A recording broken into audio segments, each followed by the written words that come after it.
चतरा जिला वैसे तो वर्षों से नक्सली गतिविधियों के कारण बदनाम रहा। एक जमाना था जब चतरा समेत पूरे झारखंड भर में नक्सलियों की दबिश थी। तब ना तो गांव में कोई विकास का कार्य हो पाता था और ना ही संतोषजनक मतदान। वैसे तो चुनाव में भी मतदाताओं को डराना धमकाना अपराध है। ऐसे करने पर सजा भी निर्धारित है। लेकिन अविभाजित बिहार के नक्सल प्रभावित इलाकों में नक्सली लोकतंत्र के महापर्व में नक्सली मतदाताओं को डराते रहे हैं।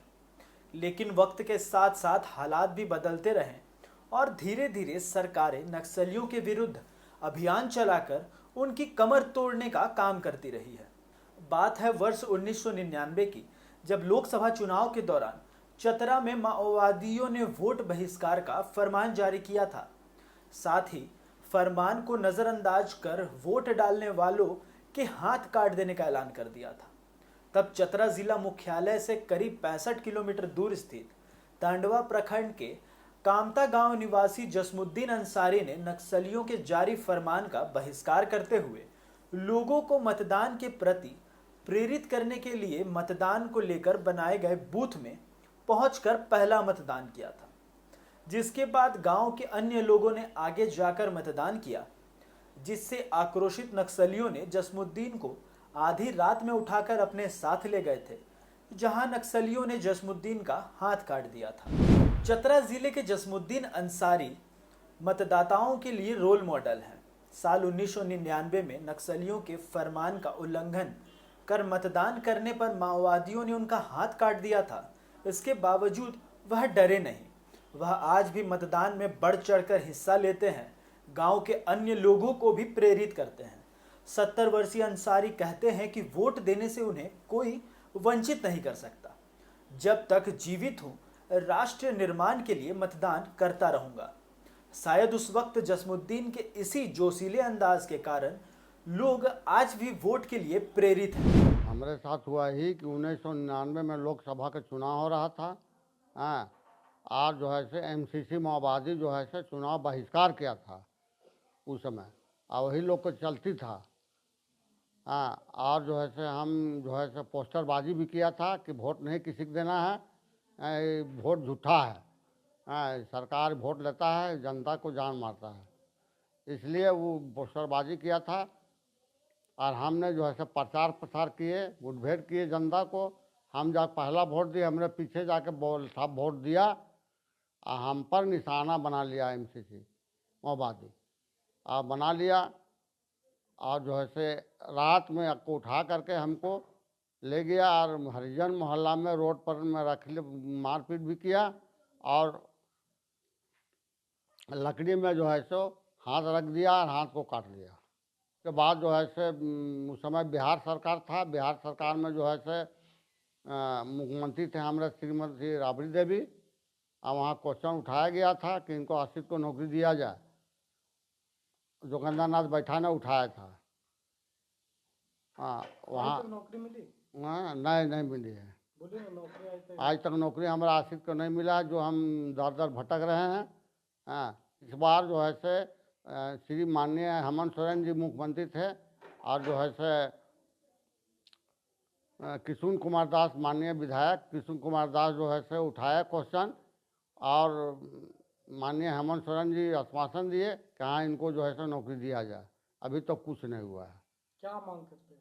हमारा आशित को नौकरी दिया जाए, क्योंकि वोट के बदले आप अपना हाथ गंवाए हैं। बोले ना। हाँ, वोट के बदले अपना हाथ गंवाए हैं, संविधान को बचाए हैं, संविधान देश को संविधान को बचाए हैं। हमारा हाथ काटने के बाद हमारा दिक्कत हो गया है, परिवार को भरण पोषण करना मुश्किल हो गया है। अभी भी मुश्किल है। सरकार से हम यही चाहते हैं कि हमारा परिवार को दे, आश्रित को दे नौकरी, ताकि हमको परवरिश हो।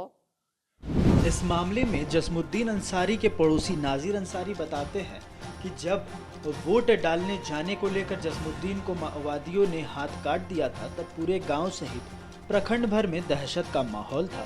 तब पीड़ित परिवार को आश्वासन के रूप में नौकरी देने का वादा भी किया गया था, लेकिन सब ठंडे बस्ते में चला गया है। कहा गया था मैंने वोट, मैंने इनका कहना, एमसीसी लोग के कहना था कि वोट बहिष्कार करो। अब ये नहीं मानने पर ये वोट दिलाया, इसके पीछे पीछे हम लोग भी वोट दिए। और इसको रात के उठा करके लेके हाथ काट दिया कॉलोनी में कि वोट नहीं देना है, वोट बहिष्कार करो। वोट दिला दिए थे सभी आदमी से, ये वोट पहले दिए, इसके पीछे पीछे हम लोग भी दिए वोट। डर का माहौल भारी बना हुआ था एकदम। रात में उठा के लेके हाथ काट दिया। इसको नौकरी वोकरी मिलना चाहिए बाल बच्चे को। बता दें कि चतरा जिले के सिमरिया विधानसभा क्षेत्र के तत्कालीन विधायक योगेंद्र नाथ बैठा ने बिहार विधानसभा में इस मामले को उठाया था। तब सदन ने न्याय का भरोसा दिलाते हुए दोनों को नौकरी देने का वादा भी किया था।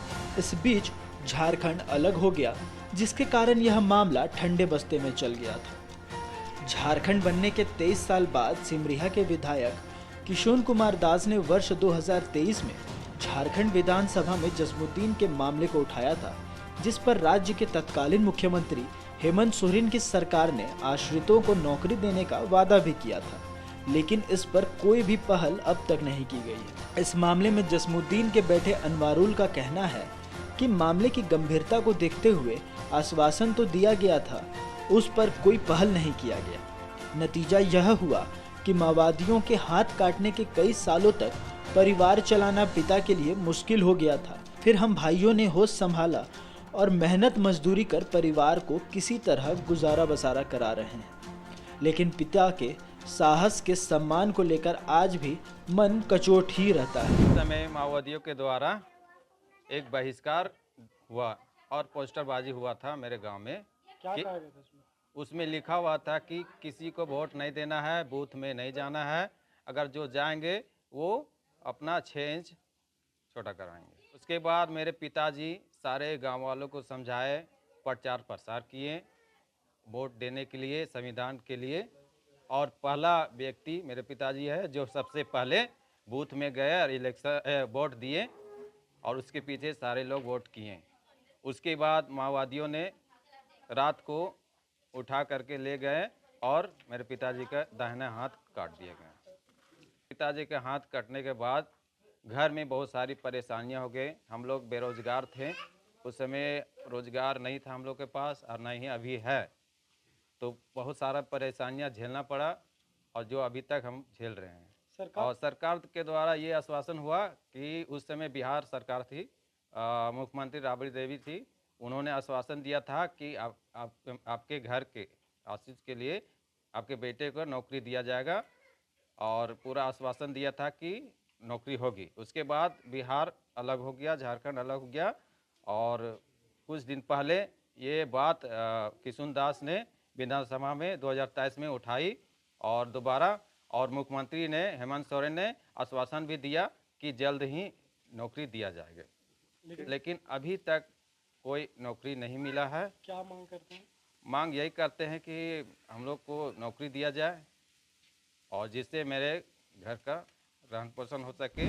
बहरहाल जसमुद्दीन अपने साहस के कारण आज पूरे जिले के मतदाताओं के लिए रोल मॉडल तो हैं, जिनकी कहानी सुन हर मतदाताओं के भीतर राष्ट्र हित में मतदान करने के लिए जोश तो भरता है। लेकिन पीड़ित जसमुद्दीन की माली हालत देख सरकार और प्रशासन की उदासीनता पर भी सवाल खड़े होते हैं। बहरहाल उम्मीद है कि घटना के 24 साल बाद भी जसमुद्दीन और उसके परिवार को सरकार और प्रशासन सम्मान देगी, जिसकी आस लगाए जसमुद्दीन और उसका पूरा परिवार बैठा हुआ है।